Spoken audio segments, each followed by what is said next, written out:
और फिर ये साथ साथ एक पॉइंट को क्लियर करने के लिए 6 उदाहरण देता हूं, ऐसे मजबूत जो हलाए नहीं हिल सकते। यही मंत्र किस किस ने जाप किया? आदरणीय धर्मदास साहिब जी ने यही 2 मंत्र का अक्षर का नाम यही जाप किया, आपके रूबरू कर रखा है।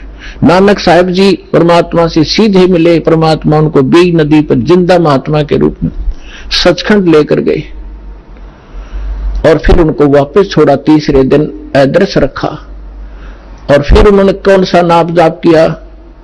उनकी समुद्र की साखी परमात्मा जो बाला वाली जो साखियां हैं, जन्म साखी, उसके अंदर एक समुद्र की साखी है।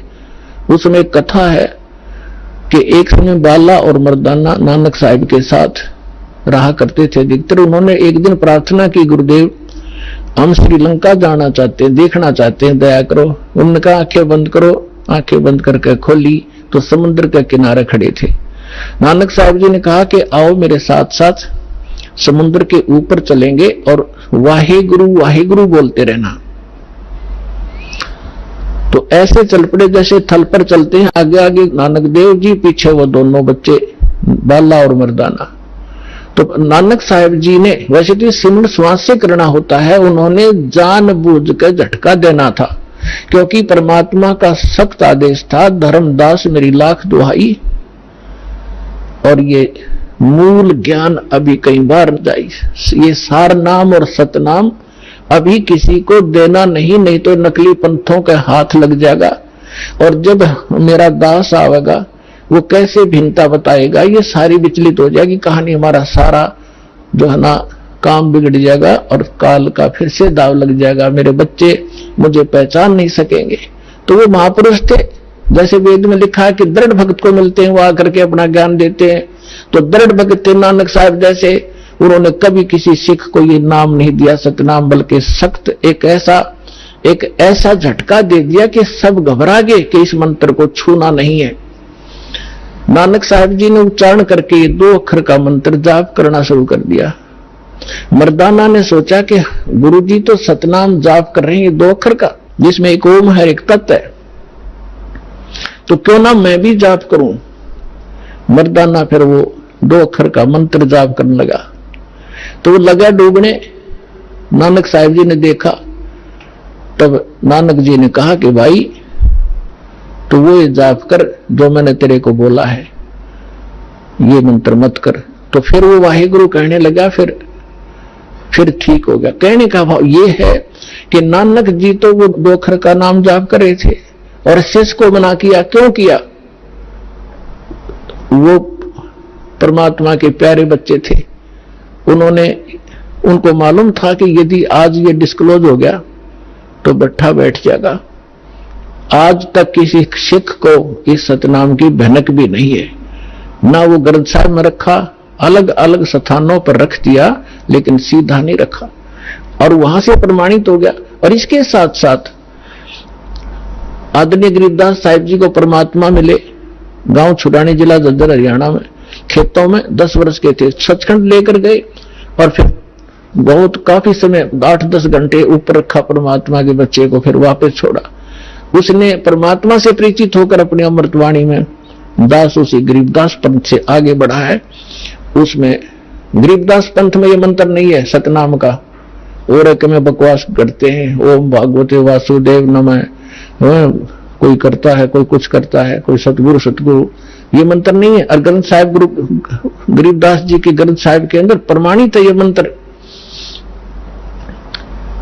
ऐसे ही नामदेव जी को परमात्मा मिले थे, उसको भी यही मंत्र दिया था 2 अक्षर का। पहले वो अकेला ओम नाम जाप करते थे, फिर उनको समझाया कि ओम तो ब्रह्म तक का जाप है, ये तो असंख्य जन्म तक जाप कर लिया आपने और यहीं भटकते रहते हो, ब्रह्म लोक में चले जाते हो, वहां से फिर वापस आ जाते हो। नामा छिपा ओम तारी, पीछे सो हम भेद विचारी, सार शब्द पाया ददलोई, आवागमन बोर ना होई। तो कहने का भाव ये है दास का कि ये मंत्र जो है, इस भ्रमणा में ना रहना। अब बड़ी बनाई बात ने बिगाड़ियो मत, मुश्किल से सिरे चढ़ी है यह कहानी।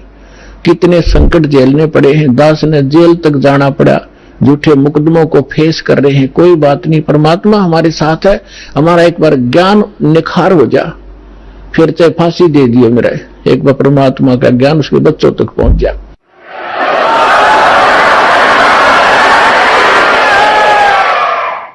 तो पुण्यात्माओं, परमार्थ के लिए संत आते हैं, और जो परमार्थ नहीं कर सकता वो खाक संत है।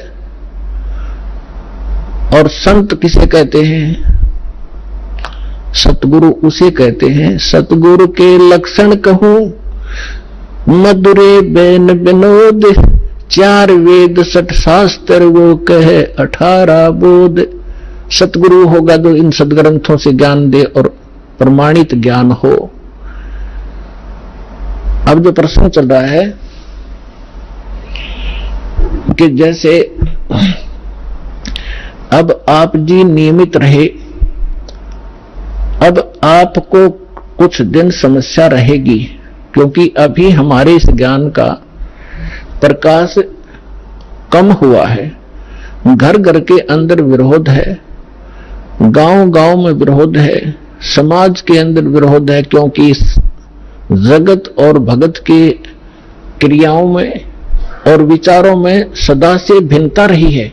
और इसीलिए कहा है कि जगत और भगत का आपस में विरोध रहा ही है, और ये रहेगा भी। जब तक जगत को आप जैसा ज्ञान नहीं होगा तो वो विरोध करेंगे ही करेंगे, स्वाभाविक है। उनको अच्छा सा नहीं लगता। जैसे यहाँ पहली बार कोई व्यक्ति आता है और दूसरा आके प्रणाम करता है, वो खड़ा खड़ा देखता रहता है, ये क्या कर रहे हैं यहाँ पर, उसको अच्छा सा नहीं लगता। क्योंकि वो तो अहंकार में कोई छोटी मोटी पोस्ट हो तो उसमें तो भारी बात हो जाती है, कैसे लंबा लेटूं। ये होता उनमें जो भक्तिहीन होते हैं पिछले जन्म के, और पिछले जन्म के भक्ति प्राणी होते हैं, चाहे कितना बड़ा अधिकारी हो तुरंत समर्पित हो जाता है। वो पिछले संस्कार उसको अपने आप झुका देते हैं।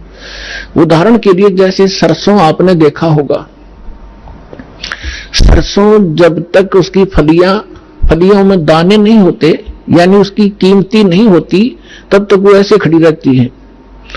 और जो जो वो पकती चली जाती हैं, वो उनमें वो कीमती बनती जाती है, उनकी वैल्यू बनती है, वो झुकना शुरू कर देती है। और इतनी झुक जाती है कि जमीन को छूने की चेष्टा करती है, क्योंकि ईव उनकी कीमत बन गई, वो कीमती हो गए, उनके अंदर वो शक्ति आ गई, वो कीमत बन गई। और जब तक वो यूजलेस थी, वो नो खड़ी थी आकड़ी ऊपर ने। तो इसी प्रकार जो पूर्व जन्म के भक्ति युक्त होते हैं, उनका स्वभाव होता झुकने का, वो खड़े रह ही नहीं सकते।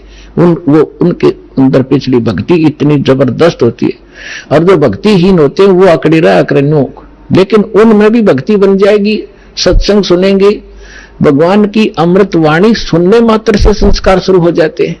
चाहे वो घर पर सुन रहा है मालिक दास के वचन, किसी टीवी पे, या अपने किसी इस सिम के अंदर, या इस चिप के अंदर से जो सत्संग सुनते हैं, वो भी संस्कार भरने शुरू हो जाते हैं, उसमें वजन बनना शुरू हो जाता है। फिर धीरे धीरे यहाँ भी आता है, फिर सत्संग सुनता है, यहाँ जो है प्रणाम करता है, फिर उसके अंदर भक्ति संग्रहित होकर अपने आप झुकना उसका स्वभाव बन जाएगा। फिर उसको बुरा लगेगा तो झुका नहीं का, प्रणाम नहीं करेगा तो उसको कह नहीं जा।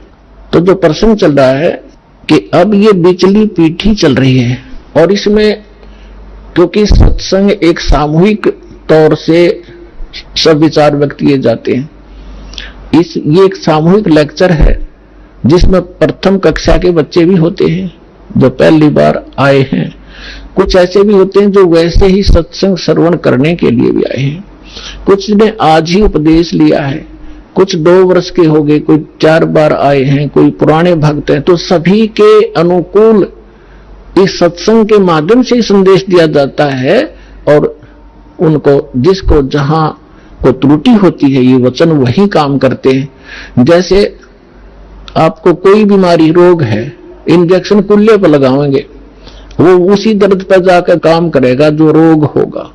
इसी प्रकार कोई रोग की टेबलेट है, मुख से खाई जाती है, वो अपने आप वहां काम करेगी जहां वो रोग है। तो इसी प्रकार ये सत्संग सामूहिक तौर से सबके ऊपर बिखेरा जाता है, और जिस स्तर का जो भक्त होता है उसको उसी सत्र का ज्ञान उसके लिए अनिवार्य होता है, और उसमें उससे फिर वो प्रेरित होता है, फिर संभल जाता है, कोई त्रुटि भी उससे हो जाती है। तो इसलिए इस सामूहिक तौर से सभी फाउल पॉइंट भी बताए जाते हैं कि यहाँ आप मार खाते रहे हो और ये समस्या आ जाती है। तो दास तो कह रहा था कि अभी आपको कुछ परेशानियां आएंगी और आ भी रही हैं, और फिर भी आप संघर्ष कर रहे हो समाज के साथ, क्योंकि आपको ज्ञान सही प्राप्त हो गया और आपको सुख भी मिल रहा है, और समाज अभी इस ज्ञान से अपरिचित है। तो अभी कुछ दिन और थोड़ी सी समस्या आपको रहेगी, फिर जो पूरे विश्व में ज्ञान फैल जाएगा, सब आपके साथी हो जाएंगे। आप जो भी वचन कहोगे, जैसे हमने रामायण और महाभारत सुनते सुनते कान पक गए, हजारों वर्षों से सब ने सुन ली, सब ने मान ली, सारी सही बिल्कुल राम कृष्ण समर्थ भगवान। अब कोई भी कितना खड़ा होकर कोई कहा करता कृष्ण जी ने न्यू कर दिया, सारे नाड़े लाया करते, हाँ जी बस ये समर्थ शक्ति है, सर्वशक्तिमान है, हाँ जी। अब कहते हैं झूठ को 100 बार सुन ले वह सत्य लगने लग जाती है, और हमने सुन रखी थी लाखों बार, तो वो एक रस हो गया था, कोई ऑब्जेक्शन नहीं रहा। अब ये सच्चाई भी ऐसे ही दास बार बार रह कर सुनाओगा, तो ये सच्चाई भी आपको एक दिन सबने स्वीकार करनी पड़ेगी, और सभी ऐसे ही गर्दन हिलाया करेंगे, बिल्कुल सही, यही है ज्ञान और ज्ञान ही नहीं, और यही कबीर है भगवान और भगवान ही नहीं, इस ज्ञान से ही होगा। तो इस प्रकार अभी आपको प्रॉब्लम रहेगी और संघर्ष करो। ये तो आजादी की सी लड़ाई समझ लेना, लेकिन हमारी लड़ाई हथियारों की नहीं, ज्ञान के शस्त्र से हमने लड़ना है। कबीर साहब का ज्ञान ऐसा है, कहते हैं और ज्ञान सब ज्ञानड़ी, कबीर ज्ञान सो ज्ञान, और जैसे घोड़ा तोब का करता चले मैदान तो कर दिया शंकराचार्य, हमने निमंत्रण उनको दे लिया, कहा जो जी चर्चा करो, कुछ हमारी त्रुटि हमें बताओ, आपकी हम बतावांगे, उसको एक समाज को एक दिशा दे दें। लेकिन कुछ भी रहा हो, चाहे वो अपने आप को गण्याडी मान रहे होंगे, अके जावा रामपाल का तो कोई अस्तित्व नहीं है, लेकिन फिर भी गरीब के पास भी आ जाना चाहिए बड़े आदमियों ने, जो आमंत्रित करता है। दूसरी बात यह है कि उनके पास कख नहीं, उनको सारा पता लग चुका है, क्योंकि पुण्यात्माओं आज इतना सेंसिटिव मीडिया है, एक वचन भी दास ने इस पूरे सत्संग में गलत बोल दिया होता, ये बवंडर बना देते। और आज मैं सीधा छाती में मार रहा हूं इनका सच्चाई को, और कोई चसक नहीं रहा, इतना वजन है सच्चाई के अंदर, तो वो यहां नहीं आए।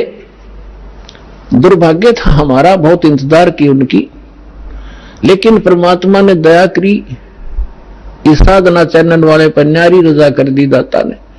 इसने अपनी टीम भेज के और सबसे उनके इंटरव्यू ले लिए, खुश होकर दे दिए, धोती सी मन्नत धो दी उनकी, यहां पर दिखा दिया किसे शंकराचार्य और किसे आचार्य है। तो पुण्यात्माओं, कहने का भाव यह है कि जब तक ये पूरे विश्व में एक रस नहीं होगा, तब तक थोड़ा सा विरोध बना रहेगा, और उसमें आपने घना सावधान रहना पड़ेगा कि आपका नाम खंडित ना हो। वैल्यू है, कहते हैं परमात्मा कहते हैं, जैसे माता गर्भ को रखे यतन बनाए, और ठेस लगे तो छन हो तेरी, ऐसे भक्ति जाए। अब भक्ति का मिलना ये बड़ी कठिन, और मिलने के बाद फिर वो उसको सुरक्षित रखना, वो एक बहुत बड़ी बात है। जब तक परिपक्व नहीं हुई तो फिर फायदा क्या उसका।